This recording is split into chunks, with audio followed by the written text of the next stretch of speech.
سلام تعنا هبلنا زخبركم تخاتلتي تلفزيون تግራይ نقطري ساعة 6 فران زحزنا معلتاو زيناتات حزنا قريبنا لنا زينات ساعات بمراحه تخل تخفله بملكت ቋንቋ ሰለሞን ኃይሉ ምስ መላእ ሶሚያ ስቱዲዮ ቴሌቪዥን ትግራይ በመኻን ሓበርናኩም ጸኒሕት ክንገብርና ሰናይ መከታል ህዝባዊ ኮንፈረንስ ዘዋደው ትግራይ ኣብ ከተማ ማጨው ይሳለጠሎም ህዝባዊ ኮንፈረንስ ዘዋደው ትግራይ መድረኽ ምክክር ንልማዓታዊ ስግግር ዘዋደው ትግራይ ብዝብል መሪሕ ሓሳብ ይሳለጥ ዘሎም ኣብቲ መድረኽ ካብ ወረዳታት ዘዋደው ትግራይ ዝተውጻጹ ተወከልቲ መናእሰይ ደቂ ኣንስትዮ መራሕቲ ሃይማኖትን ዓበይቲ ዓድን እናተሳተፉ እዮም ኣብቲ ህዝባዊ ኮንፈረንስ ንፕሬዚደንት ግዚያዊ ምምሕዳር ትግራይ ጀነራል ታደሰ ወረደ ሓዊሱ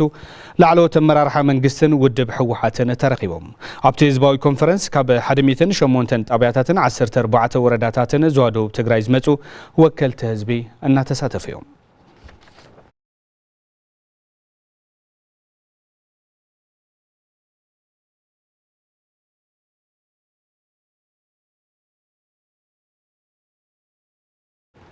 በባዓመቱ ጥቅምቲ 14 ዝኽበር በዓል ገዳም ደብረ ዳሞ ሃይማኖታዊ ትሕዝቶ ሓልዩ ብድምቀት እናተኸበረ እዩ ገዳም ኣብና አረጋው ዳሞ ምስ ዩኒቨርሲቲ ዓዲግራት ብምትሕባር ምስ መድረክቲ አካላትን ብምዃን ኣብ ዩኔስኮ ንምምዝጋብ ይስራሕ ከም ዘሎ ድማ ቢሮ ባህልን ቱሪዝምን ትግራይ ኣፍሊጡ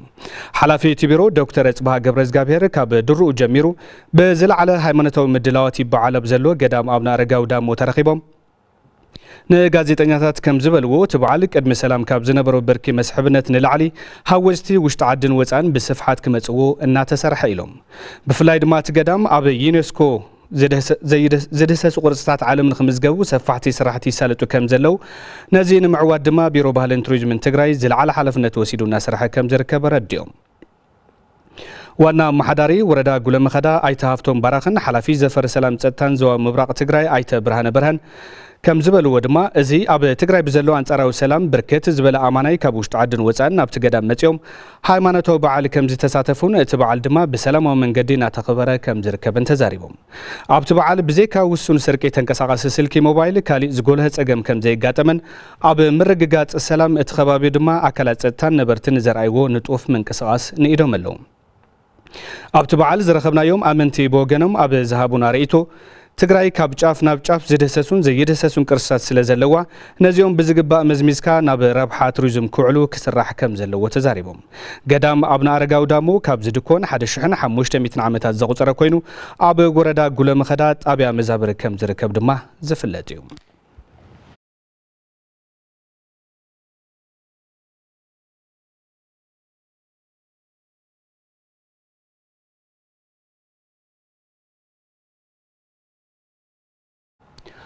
ሓረስቶት ወረዳ ዛና ዝበጽሑ ዝራእቶም ወቅቱ ብዝሓለው ዝናብ ንኸይባላሹ ዝበጽሑ ዝራእቶም በዋኒ ዓጽዱ ከም ዘለው ተዛሪቦም ንጸብጻብ መለስ አባዲ ገብረ መስቀል ኬሮስ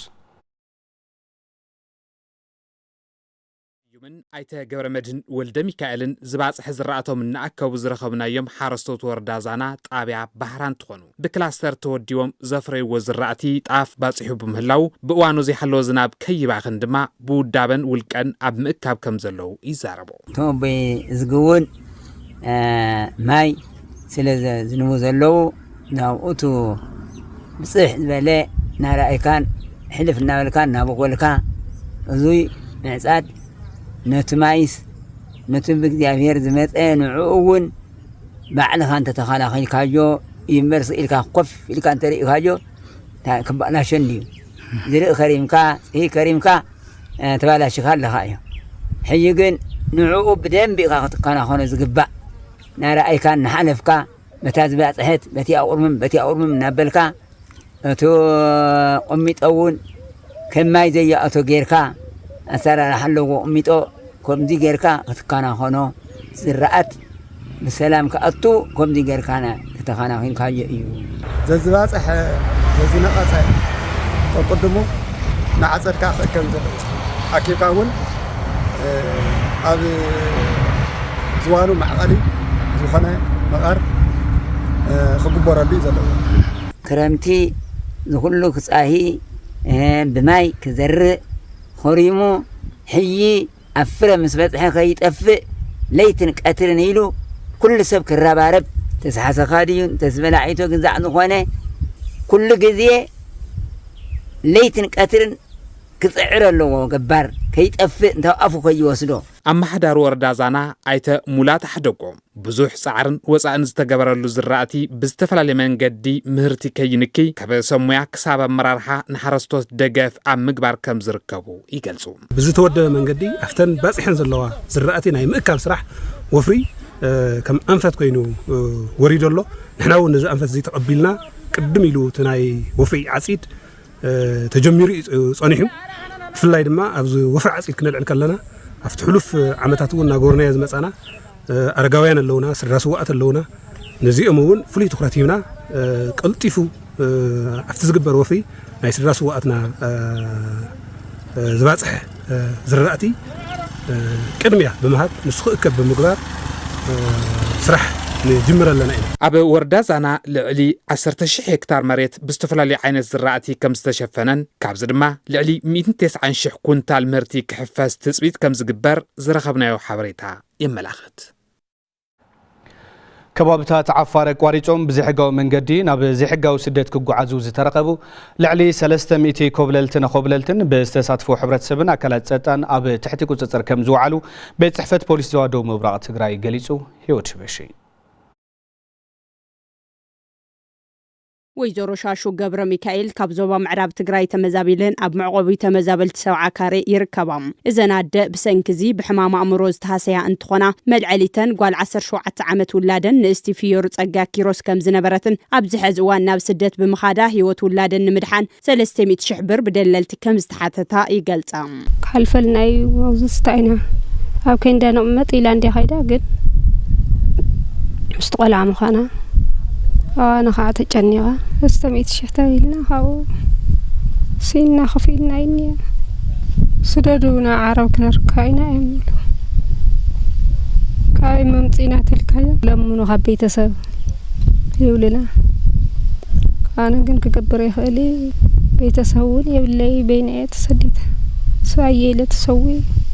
معالتاوي بركت زبلو مناسي تግራይ بزي حقاو سديت يقعزو مهلاهم زحبرو أزاز بوليس زوادو مبراق تግራይ كوماندر أبرها ورده بفلايتهم زي حقاو يندللتي بستفلاليا تشكركرت بمتقام يزواورو مهلاهم يقلتم بدلال بالاين مزحتو بين ملالسا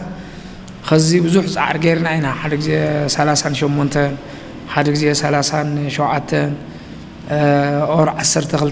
قال بس محازم سيجمرنا غنا قدم كلا قاليسو تحت كوردو سسان شوعتن بيقرم الغدو ترجع كاو شوعتن زوا كاو استفلالي وردات توطاطيو ترنيفو بيقرم الغدو عاوزون حيزنا انا عايزهم سحازنا كندا شفينو خزون سبعا حمشتن ابلع 90 خزون زون خالي بقى ملكونا قايره بتاع شجارني حراوزي مكاين تتحازن نيوا اكول تتحازم توم دلت تتحازن نيو تهم على مقنا دغاطمنا كن بيقرم خيدو كوانا ينقلعت دق 12 عمد كاف تمرتيتن يوم سيدو من دفترن بيتسبيو سن بيقرن كدا او اغاطيمنا يلن كاوين كو تقبلنا يو لهونت حنط ولعاو هم ترفه تبرخا بيقرو عزن حلت ري عفر مسصات وانا بيقرا خيدا خزا من قد لهونه غدات روط خلم خان ملكتات خز حازنا يوم سوات يوم ساتون بزع حساون تنقلو مسكرنيا زونه استات 300 كاوين خون حزنا انا خز 3 እቶም ዘይ ሕጋውያን ደለልቲ ብናይ ህዝቢ መኪና ጥራሕ እንተይኮነስ ብናይ ደረቕ ጽዕነት ተሽከርከርቲ ብምጥቃም እቲ ዘይ ሕጋው ዝውውር የካይዱ ምህላዎም ዝሓበሩ ኮማንደር አብርሃ ነዚ ንምዕጋት ኣካላት ጸጥታ ኣብ ዝገብርዎ ጻዕሪ ሕብረተሰብ ሓጋዛይ ክኸውን ኣገንዚቦም ዝሰርሕናዮ ንብለለና ናይ ሕብረተሰብ ጥቆማ እዩ ተፈላለዩ ብር ስለዝኸለለው እዚ ሕብረተሰብ ደው ኢሉ ክሓስበልኒዮ መንግስቲ እውን ደው ኢሉ ክሓስበልኒዮ ፖሊስ ኮሚሽን ተገደደ ኣብቶም በላሕቲ ግንባር ዝርከቡ ደለልቲ ስጉምቲ ሙሳድያ ናብ ሕጊ ምቕራብያ ተዋልና ግን ኣብ ታሕቲ ኣብ ከባቢው ሰብ ውላዱ ክሕዝ ክቆፃፀር ክርዳእ ተራራዲና ድሕሪ ይኸድና لكل اللي نكزنا يخزنيو بوليس وردا 7 درتا مس حيلتا ጸጥታ ትግራይ ብምትሕባር ኣብ ሓንቲ ተሽከርካሪት መኪና ተሳፊሮም ዝነበሩ 75 ኮብለልቲ 12 ጥቅምቲ 2018 ዓመተ ምህረት ናብ ዓዶም ከም ዝመለስዎምን እቶም ኣኮብለልቲ ኣብ ትሕቲ ሕጊ ከም ዘውዓልዎምን ካብ ድሕረ ገጽ ኮሚሽን ፖሊስ ትግራይ ዝረኸብናዮ ሓበሬታ የመላኽት ካብ 2016 ክሳብ 2017 ዓመተ ምህረት ብዘይ ሕጋዊ ስደት ካብ ዝኸዱ ልዕሊ 60,000 መናእሰይ እቶም ኣስታት 1900 ወገናት ሙማቶም ካብ ቢሮ ጉዳይ መንእሰይ ትግራይ ዝረኸብናዮ ሓበሬታ ይገልጽ ኣብ ዞማ ሰሜናዊ ምዕራብ ትግራይ ወረዳ ታሕታይ ቆራሮ ዝተፈላልዩ ማህተማትን ኤሌክትሮኒክስ ኣቑሑትን ሰሪቑ ክጠፍእ ዝፈተነ ውልቀ ሰብ ህዝብን ፖሊስን ብዝገብረዎ ክትትል ኣብ ትሕቲ ቁፅፅር ውዒሉ ገበነኛ ተባሂሉ ዝተፈረዶ ነባርነቱ ከተማ ሽረ እንዳስላሴ ዝኾነ ጥላሁን ታፈረ መስከረም 28 2018 ዓ.ም ካብ ወረዳ ታሕታይ ቆራሮ ጣብያ ማይ ጥምቀት ካብ ቤተ ክርስቲያን ኣብነ ኣብይ የዝጊ 60,000 ብር ዝግመቱ ዝተፈላልዩ ናውትታት ኤሌክትሮኒክስን ማሕተምን ሰሪቑ ክጠፍእ ኣብ ቀይዲ ምውዓሉ ፖሊስ ወረዳ ገሊጹ እቲ ውልቀ ሰብ ብዝገበረው ጥፋት ተኸሲሱ ብጽኑዕ ማእሰርቲ 5 ዓመታት ክቅጻዕ ቤት ፍርዲ ተወረዳ ምውሳኑ ድማ ፖሊስ ወረዳ ታሕታይ ቆራሮ ገሊጹ ክብል ንሓበሬታ ርክብ ተወረዳ ተወኪሱ ኮሚሽን ፖሊስ ትግራይ ፍሊጡ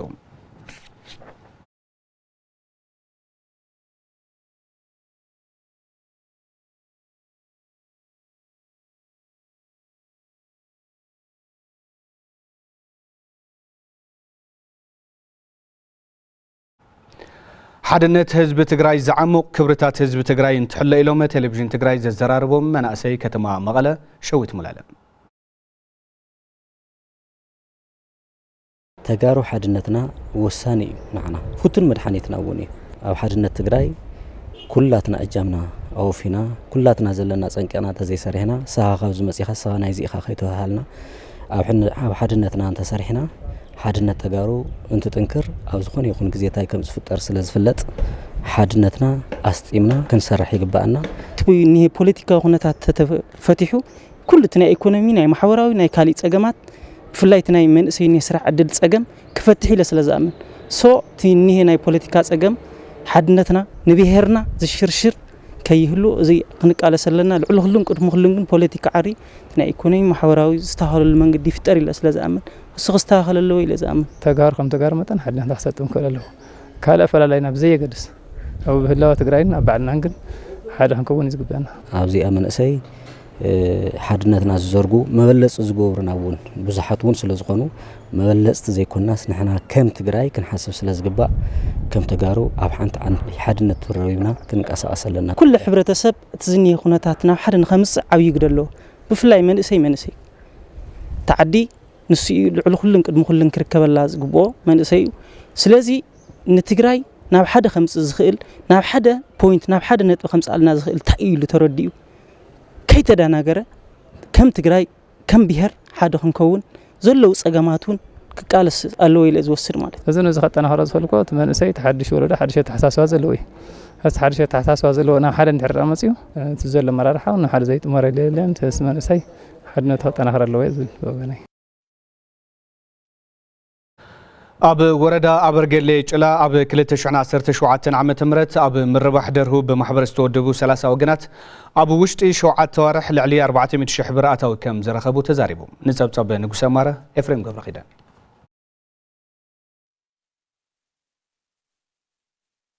ኣብ ወረዳ ኣበርገሌ ጭላ ዝርከቡ ኣብ ምርባሕ ደርሁ ዝተዋፈሩ ወገናት ተረባሕነቶም ይዓቢ ከም ዘሎን ኣብ ውሽጢ 7 ኣዋርሕ ልዕሊ 400,000 ብር ከም ዘዋህለሉ ይዛረቦ ዘንደራኹ እዚአን ጽቡቕ እቶትየን ለትያ ኣለዋ ካብ 180 ያው 160 ገለይ መውደቕቲ ስለለዋና እቶት ኣለና እቶት እዚኣ ከዓቤትና ግን ምስለለና ካብ ቤታ ለተሓሒዝና መናወረና ይልውጡ ይልብል ያው ጠንከርና እንሰርሕ ለና ማለት እዩ ትጅመርት ለና ያው 200 ደርሆ እዩ በማሕበር ቀይሕ መስቀል ተሓጊዝና ገዛውን ሁሉ ነገር ሰሪሒ ሂውና እዩ ሰለስተ ዓይነት ተመጋጋቢ እዩ ተሰራሕ ምክንያቱ ብደርሆ ብዓሳ ብመስኖ እዩ ምክንያቱ ደርሆ ለተዓሳ ይምግባ ትናይ ዓሳ ፍታን ነበረ ድማ ብስ ሳልሳይ ረዓይ ማዓት ስለንغيሮ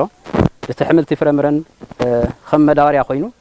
ይጠቅሞ ማለት እዩ ካፒታልና ያው 400 ገለ ይኸባብልና እዩ በዓል ሞያ ሓለዋ ጥዕና እንስሳ ወረዳ በርገሌ ጭላ ዶክተር ሓጎስ አስገለ ኣብ ወር ሐምለ ዝተጣየሸት ኣብ ልምዓት ሃፍቲ እንስሳ መስኖን እትነጥፍ ዘላ ማሕበር ብቤት ጽሕፈቶም ይግበረላ ብዘሎ ደገፍን ክትትልን ለውጥ ተመዝግብ ከም ዘላ ይገልጹ ከም መጀመሪ 200 ደርሆና ኣታቲና ኣለው ዓሳ 10 ب10 خلت بوندي زلو 5 ب10 5 ب10 خلت بوندي مجمريا سرحنا توساخي 3 بوند 3 ب5 ببلاستيك بوندنا تسرحي زلو مالتي سلازي مسوصي تخنا الرأي خلنا اما عالتي 183 نقاقحو زفلو ኩነታት ተፈጢሩ ኣዋጻእ ኮይኑ ዝተረኺቡ ማለት እዩ እታ ማሕበር ዛጊድ ኣታኣታትያተን ዘላ 200 ደርሁ መብዛሕትአን ፍርያትን ቋቑሖ ኸባ ከም ዝጀመራን ጥዕናን ውሕስ ንምግባር ግቡእ ክንክን ይግበረለን ከም ዘሎን ዶክተር ሓጎስ ኣስገለ ኣብሪሆም ኣብ ደርሆ ምቕላብ ኣብ ጥዕናን ምክትታል ካኣቱ ከለው ንብኽለት ክከላኸል ዝኽእል ኩነታት ኣብ ምጥቃም ዓብይ ክፍተት ኢዳ ተፈጠረ ነይሩ ጸገም ተሃልዩ ከዓ መፍለየ ክላስ ኣሎ ይፍለያ ናባና ናብ ሰሞይ ሓልዋ ጥዕና እንስሳት ሪፖርት ይገብሩ ንሕና እውን ምላሽ ንህብ እቱ ተኸሰተ ነገር ከይተጋደደ ኣብ ሰዓቱ ዝቋረጸሉ መንገዲ ይፍጠር ማለት እዩ ዓለም ለኸ ማዕርፎ ነፈርቲ ካርቱም ድሕሪ ውግእ ሕድሕድ ፈላማይ በረራ ከም ዘተኣናገደ ሚኒስተር ሓበሬታን ባህልን ሱዳን ዕላው ገይሩ ናብቲ ማዕርፎ ነፈርቲ ዝተኻየደ ፈላማይ በረራ ካብ ፖርት ሱዳን ዝተበገሰ በረራ ኮይኑ በመንገድ አየር ባደረቱን ነፋሪት ኣብቲ ማዕርፎ ነፈርቲ ምዕራፋውን ተገሊጹ በምክንያት ኩናት ሕድሕድ እቲ ማዕርፎ ነፈርቲ ብኸቢድ ከም ዝታሰየን ወታደራዊ በረራታት ጥራሕ ከተኣናግድ መጽንሑን ዘዘኻኸረ ጸብጻብ ጥቅምቲ 12 2018 ዓመተ ምህረት ፈላማይ ሲቪላዊ በረራ መካየዱ ተጠቂሱ ላዕላዊ ቤት ምክሪ ሱዳን ካብ ፖርት ሱዳን ናብ ካርቱም ዝዋሩ ስዒቡ እቲ ማዕርፎ ነፈርቲ ስራሕ ከይጅምር ብዕጡቃት ህጹጽ ወሃብ ደገፍ ደብዳቤ ሰብ ኣልቦ ነፈርቲ ከም ዝበጽሖ ዝጸብጸበ ኣፍሪካ ኒውስ እቲ በረራ ብዝተተሓዘሉ ጊዜ ከም ዝተፈጸመውን ተገሊጹ ከም ጸብጻብ ገብረ እግዚአብሔር ኃይሉ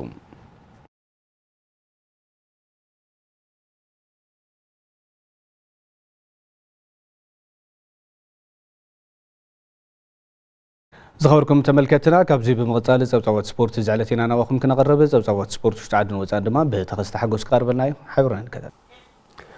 يغنيت اللي تخلطي سلامات عنا بنا كم يتوعلو كرات تخططتنا ጸብጻባት ስፖርት ሰዓት ሒዝና ቀሪብና ኣለና አትሌቲክስ ዝጥምት ፈላሚ ሓበሬታና እዩ ኣብ ኣህጉራውን ዓለም ለኻውን ውድድር ዝሓሸ ውጽኢት ንምዝጋብ ተዳልዮም ከም ዘለዎ አትሌታት መስፍን ሓጺነ መጺን ኢንጂነሪንግ ገሊጾም ኣለዉ ሕሉፍ ዕቋር ተወሳኺ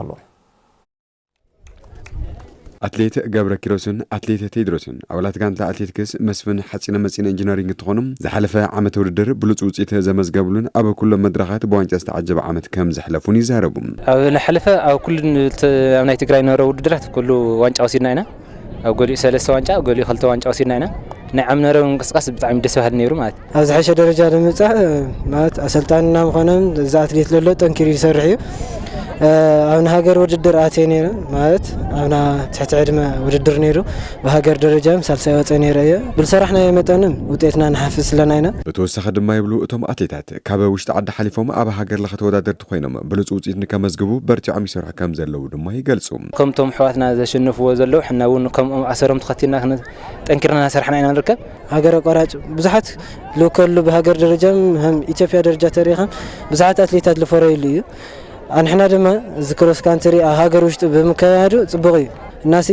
ውድድር ተለወዝሕ በቃ ተመራጭ ኾን ብዙሓት አትሌታትም ክፈሩ ይኽእል እዮም አሰልጣኒ ጋንታ መስፍን ሓጺነ መጺን በረታ ርቀ በግዶም እታ ጋንታ ተካታቲታት ካብ ምፍራይ ብተወሳኺ ከም ጋንታ ዝሓሸ ውጽኢትን ብዋንጫ ዝተዓጀበ ዓመት ከም ዘሕለፈትን የብርህ ሓሙሽተ ቆልዑ ለኣክሉ ኣብትና ብሄራዊ ሊስት ዝበሃል 3 መዳልያ 2 ድማ ዲፕሎማቲና ማለት እዩ ስለዚ ጋንታ መስፍን ኣብ ሕሉፍ ዓመት ሓደ አትሌት እንደገና ካባና ኣብ ናይ አፍሪካ ልነበረ ናይ ወጣቶች ናይ አፍሪካ ልነበረ ያ ብሽሕን 500 ሜትሮ ወዲቁ ተላዒሉ ሳልሳይ ልወፀ ማለት ናይ ጋንታ መስፍን እዩ ስለዚ ብጣዕሚ ልበራታታ ውጽኢት እዮም ጽልና ማለት እዩ ብ800 እውን ተመሳሳለ ረብዓይ ሃገር ወኪሉ ተወዳዲሩ ረብዓይ ውጽኢ ማለት እዩ ስለዚ ጋንታና ዋላ በሃገር ይኹን ዋላ በክልል ያው ጽቡቕ አው ጽቡቕ ውጽኢት አው ጽቡቕ ምንቅስቃሴ ኣለላ ማለት እዩ ተወሳኺ ድማ ይብል በረታ ረቅም እዛ ጋንታ ካብ ውሽጢ ዓዲ ሓሊፋ ኣብ ዓለም ለኸ ውድድራት ንምስታፍ ዕላማ ሒዛ ኣብ ምንቅስቃስ ከም ትርከብ ድማ ይገልጽ ኣብ ሃገር ክትኸተል ለኻ ሓደ ክልተ ኢልኻ ካብ ፕላን ትድሕዝ ስለዚ ሓደ ይኹን ክልተ አትሌት ኣብ ውጽኢት ክነምጺና ንጽዕር ለና ካብ ሚያዝያ ብድሓር ኣብ ሃገራዊ ለሎ ውድድራት ፍላይ ናይ ዓለም ወጣት 2-3 አትሌት ሓደ ትግራዋይ ክልተ ትግራዋይ ናብ ዓለም ወጣት ተሸሊኹ ንትግራይ ዓዊ ግብኣት ስካዕ ዝኾነ ድረስ ስለዚ መስፍን ከም መስፍን 2-3 አትሌታት ኣብ ናይ ዓለም ለሎ ወጣቶች ንኽሳተፉ ኢና ጻዕር ንገብር ለና ማለት እዩ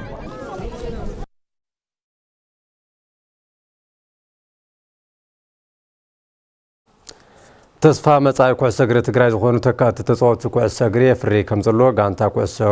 እግሪ ወልዋሎ ቢ ገሊጽሎም حابن كحساي توسخ الله ኣብ ትሕቲ ጋንታ ወልዋሎ ቤት ተጠርኒፎም ስልጠና ኩዕሶ እግሪ ይወስዱ ዘለው ዮናታን ኪዳነ ማርያም ኣይብነር ሒሰንን ይትባረክ ብርሃንን ኣብ ተካእቲ ተጻወቲ ብትኩረት ተሰሪሑ ብሉጻት ተጻወቲ ምፍራይ ከም ዝከኣልን ካብ እዋን ናብ እዋን ኣብታ ጋንታ ይዋቦም ዘሎ ስልጠና ዓቕሞም ይዕብይ ከም ዘለው ይገልጹ። ዓቕሚ ዘሎ ብዙሕ ተጫዋታ ኣሎ ብዛዕዲ ይኹን ኣብ ትግራይ ውሽጢ ብዙሕ ካብ ታሕቲ ትሒዝካ ካብ ኣንደር 17 ትሒዝካ ክሻብ ኣንደር 20 ብዙሕ ዓቕሚ ዘሎ ተጫዋታ እኔ أو تخرج تجار تسرح. عملت مول السرحنا بايزو يوتيت جنينينا. أزوز جانتا أوز نيت جراي ودي درزنار براعي كنا زوجنا لنتم لا. سوعوي نجاري بايزو. ياو عبدتك أت بروجكت كوا كم تعلق بهالكسر حلز جبا نجار يتسرحني مخنياتو أنا هون يعني هالكسكاسي يتسرحني ياو بزها نسلت أنا تكتيكات قال لنا وز درجة نتصحلنا نمبر بدن بجن أنا تتسرحو نحناون أو صبوا درجة تحنا توم تحتنا زلون تسفى بمعز زناتنا بوتا كروكولي خلي له حاسب تعيد صبوا غير تتصرح له ናብ ዓበይቲ ጋንታታት ፕሪምየር ሊግ ዓብዮም ኣብ ዝለዓለ ደረጃ ንምብጻሕ ራስን ይቆም ጠንኪሮም ይሰርሑ ከም ዘለውን እቶም ተጻወቲ ወሲኾም ይገልጹ። ኣሰልጣና ዘና ኣሰልጣና ብጣዕሚ ሓሪፍ እዩ ካብ ብጣዕሚ ላዕለ ከመስግኖ የደልያ ካብ ንጅምር ዓመት ገርና ዓመት ሙሩ ጽዒርና ናይ ጻዕርና ፍረጻማ ድማ ረኺና ኢና ተዋና ቡድናቴን ተዓደይ ብደንብ ተጫዊተ ክሕሶ ራእይኔኒ ድሕሪኡን ካብ ተዓደይ ሓሊፎ ናፍተን ካልኦት ክለታት ተጸንቢረ ብደንብ ክጫወት ኢለ ይሓስብ أنا عوي نجار بك أنا خاطح عوي تسفلني نا كلهم جنتا أنا ونبزي أزلو بك عوي تسفلهم كل جنتا ولوالو كالت إثيوبيا أزلو بدنات نخم الرأسو عوي لا تحت نزول يوم بدرجة نخاطح بيتسين عدين كتسوي نتحسب ኣብ ክልልን ሃገርን ዝተሳለጡ ውድድራት ዓቕሚ ተጻወቲ ኣብ ምዕባይ ሓጋዝ ከም ዝነበረ ዝገለጸ ኣሰልጣኒ ጋንታ ኩዕሶ እግሪ ወልዋሎ ቤት ተስፋ ለማክሊሉ ተስፋ መጻኢ ኩዕሶ እግሪ ትግራይ ዝኾኑ ተካእቲ ተጻወቲ የፍሪ ከም ዘሎ ገሊጹ። ኣብ ዓድዋን ኣብ ኣኽሱምን ዝተኻየደ ውድድር እውን ጽቡቕ ውጽኢት ኣርኢና ኣብቶም ቆልዑ እውን ተተካእቲ ንቐጻሊ እውን ብዙሕ ተስፋ ዘለዎም ምዃኖም ኣርኢና ያው ጽቡቕ ደረጃ እውን ሒዝና ወፂና ኢና ፓይለት ፕሮጀክት ድማ ኣብ ኣዲስ ኣበባ ዝተኻየደ ድማ ያው ዓመት ሙሉ ኢና ሰሪሕና ናይ ስራሕና ውጽኢት ከዓ ምስ ፈጣሪ ተሓጊዝዎ ሓጊዝና ያው ሰብራእን ብሉጻት ተጻወቲ ኩዕሶ እግርን ኣብ ትግራይ ክፈርዩ ውሽጣዊ ውድድራት ተጠናኺሮም ክቕጽሉን ኣብ ታሕቲ ወሪድኻ ብትኹረት ክስራሕ ከም ዝግባእን እውን እቶም ኣባላት ወሲኾም ይዛረቡ። بريمير ليج إثيوبيا نافذ متحصر حواريتان تنسجر كلا يسوون قطمات سبي بريمير ليج إثيوبيا تمالي قتيلهم لو معنتون قتيلهم كقيدهم تمالي والوالي الإنفست عدقرات كلا يسعرت شمس جبالهم مسير فاصل قطمات زكايدة غانتا والوالي الإنفست عدقرات كل تسير بارب زخونو سيتها تسعرهم أبي فلما يسوون ون بسيدام بنا 4 حد تسعرها كم زنبرت تذكرهم لو معنتي مغلا سو عندرتا مسمى شال مدرجنا شردما مسنقد بانك قطمان كقيدين